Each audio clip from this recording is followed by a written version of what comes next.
Hello students, welcome back our YouTube channel Mathematics Pixel. मेरा नाम है फैसल।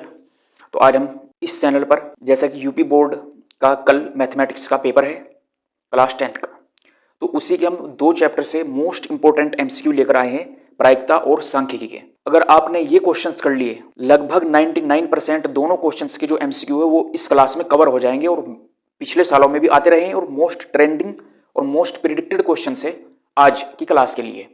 तो आज हमारे पास कुल 19 क्वेश्चन है और 19 क्वेश्चन बेस्ट क्वेश्चन है सब के सब। चलिए मैं स्टार्ट करता हूं आज की पहली क्लास का पहला क्वेश्चन नंबर फर्स्ट। निम्न में से कौन केंद्रीय प्रवृत्ति की माप है? इस तरीके का क्वेश्चन पूछा जाएगा एग्जाम में। चार ऑप्शन दिए होंगे नीचे, याद रखने या तो नोट कर लियो अपनी कॉपी में लिख के, या इस क्लास को 2-3 बार रिवाइज मोड पे लगा के जरूर देखनी है। क्वेश्चन नंबर फर्स्ट है कि निम्न में से कौन केंद्रीय प्रवृत्ति की माप है? पहला ऑप्शन है परास, दूसरा माध्य, तीसरा विचलन और लास्ट ऑप्शन है प्रसरण। तो याद रखना है इसमें है केंद्रीय प्रवृत्ति की माप, ऑप्शन बी राइट है माध्य। क्लियर? अब क्वेश्चन नंबर 2, बहुलक किसे कहते हैं? पहला ऑप्शन है सबसे छोटा मान होता है, बी ऑप्शन में सबसे बड़ा मान होता है, सी सबसे अधिक बार आने वाला मान और लास्ट ऑप्शन है मध्य का मान। तो बहुलक किसे कहते हैं हम? ऑप्शन सी इस क्वेश्चन का राइट आंसर है। सबसे अधिक बार आने वाला जो भी मान होगा वही क्या कहलाता है? बहुलक कहलाता है। याद रखेंगे। क्वेश्चन नंबर है 3, देखो यहाँ पे 3, 5, 7, 9 की माध्यिका क्या होगी? चार ऑप्शन दिए हुए 5, 6, 7, 8। तो अगर यहाँ पे देखो कितने यहाँ पे, मैं यहाँ पे आप करके दिखाऊंगा अच्छे से 3, 5, 7 और 9। क्वेश्चन में बोला गया कि इसकी माध्यिका बताओ। तो ध्यान रखना, देखो यहाँ पे 1, 2, 3 ये 4 नंबर दिए हुए ना, तो इनके बीच वाले नंबर उठा लो दोनों, ठीक है नहीं? तो मैंने 5 लिया और प्लस का निशान लगाया 7 और डिवाइड करूंगा मैं से 2 से। क्लियर? तो 5 और 7 जोड़ दिया हमने तो 12 हुआ, डिवाइडेड बाई 2 और 2 से इसे काट दिया हमने तो आ गया 6। तो 6 इसका आंसर हो जाएगा और ये क्या कहलाएगी? माध्यिका कहलाएगी, ऑप्शन बी।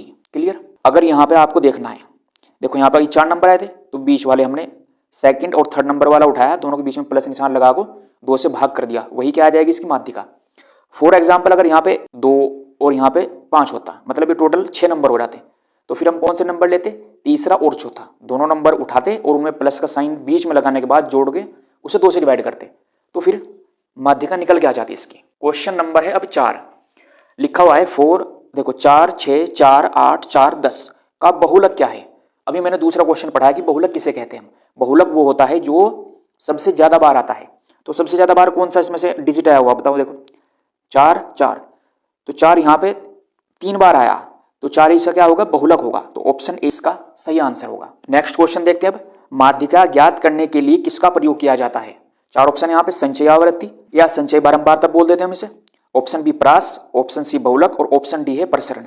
तो इस क्वेश्चन को भी ध्यान रखना है आपको, माध्यिका ज्ञात करने के लिए हमें इसका प्रयोग करते हैं हम ऑप्शन ए संचय आवृत्ति का या संचय बारंबारता का। ये मोस्ट इंपॉर्टेंट क्वेश्चन है, इन क्वेश्चन से बाहर नहीं जा सकता कोई भी क्वेश्चन, तो ध्यान से पढ़ना है।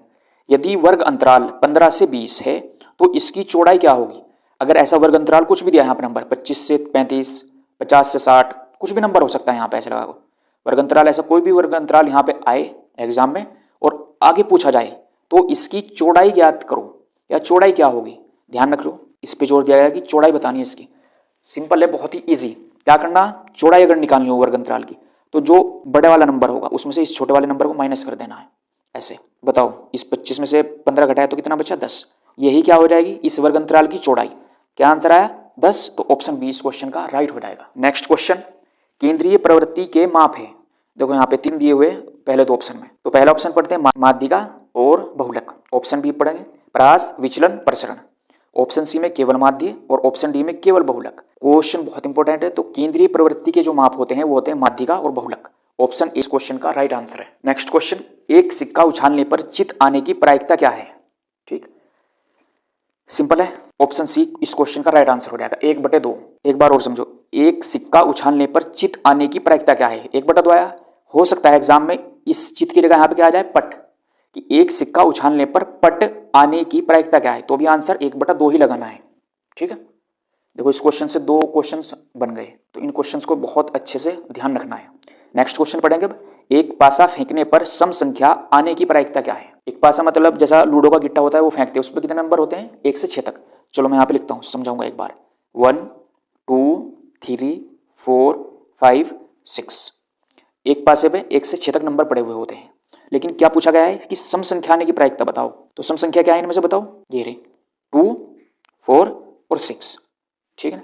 तो देखो यहाँ पर अगर मैं बताऊं इस टाइप का क्वेश्चन, तो टोटल केस कितने हो गए हमारे पास, 6 है। पूछा कितना गया है कि सम संख्या बताओ आने की प्रायिकता क्या होगी, और सम संख्या हमारे पास कितनी है, 1 2 3, तो यहाँ पे 3 लिखेंगे, फिर 3 से डिवाइड कर देंगे, 3 एकम 3 और 3 दूनी 6, तो कितना आ गया 1/2। तो इस क्वेश्चन का सही आंसर हो जाएगा ऑप्शन 1/2 होगा, ठीक। नेक्स्ट, अभी मैं इसी क्वेश्चन को दोबारा समझाता हूँ, दूसरा क्वेश्चन भी इसी से बन जाएगा। एक पासा फेंकने पर सम संख्या आने की प्रायिकता क्या है। सम संख्या आने की प्रायिकता क्या होगी, 1/2 आएगी। हो सकता है एग्जाम में सम की जगह यहाँ पे क्या आ जाए, विषम, ठीक है ना। एक पासा फेंकने पर विषम, इसे हटा दो तो यहाँ पर अगर हम विषम लिख लेंगे थोड़ी देर के लिए कि विषम संख्या आने की प्रायिकता क्या है, तो भी आंसर 1/2 ही लगाना है। नेक्स्ट क्वेश्चन, एक तासी गड्डी होती है जिसमें 52 पत्ते होते हैं, से एक लाल पत्ता निकालने की प्रायिकता क्या है। एक तासी गड्डी हमारे पास और उसमें टोटल कितने होते हैं, 52 पत्ते होते हैं, तो उन 52 पत्तों में से एक लाल पत्ता निकालने की प्रायिकता क्या है, ये क्वेश्चन में पूछा गया है।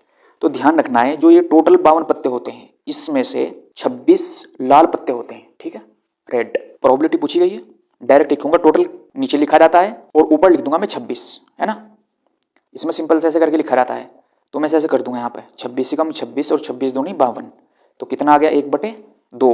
ऑप्शन 20 क्वेश्चन का राइट आंसर हो जाएगा। नेक्स्ट क्वेश्चन देखो अब यहाँ पे, यदि किसी घटना की प्रायिकता कितनी है, 0 है, तो घटना क्या होगी। अगर किसी भी प्रायिकता, कोई घटना है, उस घटना की प्रायिकता 0 आ गई तो वह घटना होगी, नीचे 4 ऑप्शन है, पहला है निश्चित होगी, दूसरा असंभव होगी, तीसरा है संभव और लास्ट ऑप्शन है बराबर।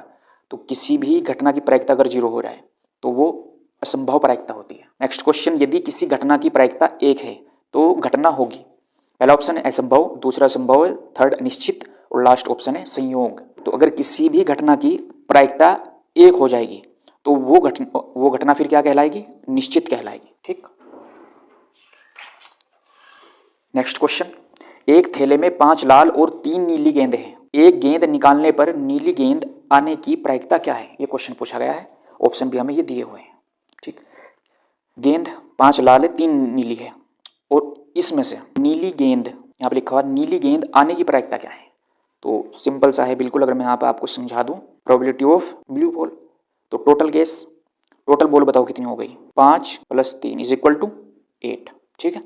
तो 8 नीचे लिख दो, और लाल बॉल कितनी है हमारे पास, 5, और नीली कितनी है, 3। सबसे पहले इस टाइप के क्वेश्चन में ध्यान रखना है, अगर इस टाइप का कोई भी क्वेश्चन पूछा जाए, दोनों गेंदों को जोड़ो और नीचे लिख दो टोटल करके, ठीक। अब जोन से हमें पूछी गई है, ध्यान रखना है, नीली पूछी गई है, तो नीली गेंद कितनी थी हमारे पास, 3, तो उसे यहाँ पे लिख दो बस, ठीक है। और यही इसका क्या हो जाएगा आंसर, तो 3/8 सी ऑप्शन इस क्वेश्चन का राइट हो जाएगा। नेक्स्ट क्वेश्चन, प्रायिकता का मान हमेशा होता है, प्रायिकता का मान कहाँ से कहाँ तक होता है, बेसिकली ये क्वेश्चन पूछा गया है। तो पहला ऑप्शन है 0 और 1 के बीच, दूसरा ऑप्शन है 1 से अधिक, तीसरा ऋणात्मक, और चौथा है कोई भी संख्या। तो इस क्वेश्चन का राइट ऑप्शन होगा ऑप्शन ए, 0 और 1 के बीच होती है प्रायिकता। ध्यान रखना है, 1 से अधिक नहीं हो सकती प्रायिकता, ऋणात्मक मतलब नेगेटिव में नहीं आ सकती, ठीक, और कोई भी संख्या नहीं, गलत बिल्कुल। तो प्रायिकता कहाँ से कहाँ तक होती है, 0 और 1 के बीच, ठीक। ये क्वेश्चन मोस्ट इंपोर्टेंट है इसका, ठीक है। नेक्स्ट क्वेश्चन है, यदि प्रोबेबिलिटी ऑफ ई इवेंट है, उसकी प्रोबेबिलिटी 0.25 दी है, तो पी नोट क्या होगा, ठीक। देखो इस तरह का क्वेश्चन ऐसे पूछा जाता है, अगर प्रोबेबिलिटी ऑफ ई यहाँ पे दी हुई है 0.25, क्या पूछ लिया, पी नोट। तो पी नोट पूछने का तरीका ये होता है इसका, देखो पी नोट ई, अगर ये निकालना हम, तो हम क्या करेंगे, 1 में से माइनस कर देंगे हम प्रोबेबिलिटी ऑफ ई को, ऐसे, ठीक है ना। तो 1 माइनस प्रोबेबिलिटी ऑफ ई कितना था, 0.25। अब 1 में से हम इसे माइनस करेंगे तो 0.75 आ जाएगा, यही इसका फाइनल आंसर हो जाएगा। ऑप्शन 20 क्वेश्चन का राइट है, ठीक। तो ये फॉर्मूला पूछा जा सकता है एग्जाम के अंदर, इसे भी ध्यान रखियो, अच्छे से याद रखने हैं सबको, रिवाइज जरूर करनी है इस क्लास को कम से कम 2-3 बार, अगर नोट नहीं कर रहे हो तो नेक्स्ट क्वेश्चन अब देखते हैं इसमें, एक पासा फेंकने पर अभाज्य मींस प्राइम संख्या आने की प्रायिकता क्या है। पासा फेंकने पर वही है, नंबर लिखेंगे हम 1 2 3 4 5 और 6। क्या पूछा गया है कि अभाज्य संख्या आने की प्रायिकता पूछ रखी है। तो मैं यहाँ पे लिखता हूँ, पी लिख रहा हूँ ना, मतलब प्राइम, यहीं पे लिखता हूँ। अब प्राइम नंबर बताओ इसमें से कौन कौन से हैं, एक तो 2 है, एक 3 है और एक 5, ठीक है। ये 3 अभाज्य संख्या इसमें 2 3 5, तो प्रोबेबिलिटी अभाज्य संख्या आने की, टोटल केस कितने थे बताओ, टोटल तो 6 आएगा। अब फेवरेबल कितने हैं, 1 2 3, तो 3 है, यहाँ पे लिख दो, 3 एकम 3 6, कितना आंसर आ गया, 1/2, यही इसका आंसर होगा ऑप्शन सी, ठीक। क्वेश्चन नेक्स्ट, एक सामान्य वर्ष में 53 रविवार होने की क्या प्रायिकता है? ठीक है, ध्यान से देखना है। एक सामान्य वर्ष है, ध्यान रखना है, सामान्य वर्ष की बात हो रही है। सामान्य वर्ष में 53 रविवार होने की क्वेश्चन है ये, इसमें देना है। एक सामान्य वर्ष में 53 रविवार होने की क्या प्रायिकता है? तो इसका डायरेक्ट आंसर आप याद रखियो, ऑप्शन सी 1/7 होती है। ठीक है, नेक्स्ट क्वेश्चन देखो, यहाँ पे काफी इंपॉर्टेंट है। एक बारंबारता बटन के लिए माध्यिका और बहुलक के बीच संबंध है। माध्यिका की जगह यहाँ पे माध्यक भी आ सकता है। ठीक है, तो याद रखना है आपको अच्छे से, माध्यिका भी लिखा आ सकता है और माध्यक भी आ सकता है। तो इसके 4 ऑप्शन यहाँ पे गिवन है। क्वेश्चन में पूछ रखा है कि इन तीनों के बीच में क्या सही संबंध है। पढ़ते हैं। ऑप्शन 1, बहुलक के बराबर है 3 माध्य माइनस का 2 माध्यिका। दूसरा ऑप्शन, बहुलक बराबर 2 माध्यिका माइनस 3 माध्य। तीसरा ऑप्शन है सी, बहुलक बराबर 3 माध्यिका माइनस का 2 माध्य। डी ऑप्शन है बहुलक बराबर 3 माध्यिका प्लस का 2 माध्य। तो मैं आपको यहाँ पे इसे समझा रहा हूँ क्वेश्चन को, ये बहुत ही इंपॉर्टेंट क्वेश्चन है। इस क्वेश्चन का राइट आंसर हो जाएगा ऑप्शन सी, बहुलक बराबर का निशान लगाएंगे 3 माध्यिका या फिर 3 माध्यक भी आ सकता है यहाँ पे, है ना, जैसे मैंने पहले बताया, माइनस का 2 माध्य। तो ये इसका सही आंसर होगा एकदम। इन तीनों के बीच में सही संबंध क्या दर्शाता है? Option C. और लास्ट क्वेश्चन है इस क्लास का, त्रिज्या आर के एक वृत्त के कोण थीटा वाले त्रिज्याखंड के संगत चाप की लंबाई है। मोस्ट इंपोर्टेंट क्वेश्चन है ये भी। Option A, theta upon 180 into 2 pi R, theta upon 180 degree into pi R square, theta divided by 360 degree into 2 pi R, और लास्ट ऑप्शन है theta upon 720 degree into 2 pi R square. तो इस question का सही answer है बिल्कुल option C, theta divide होगा 360 degree से और 2 पाई आर से मल्टीप्लाई हो जाएगा। तो ये क्लास आपके एग्जाम के लिए काफी महत्वपूर्ण क्लास है और ये क्वेश्चंस आपको जरूर याद करने हैं। ठीक है, thanks for listening and watching.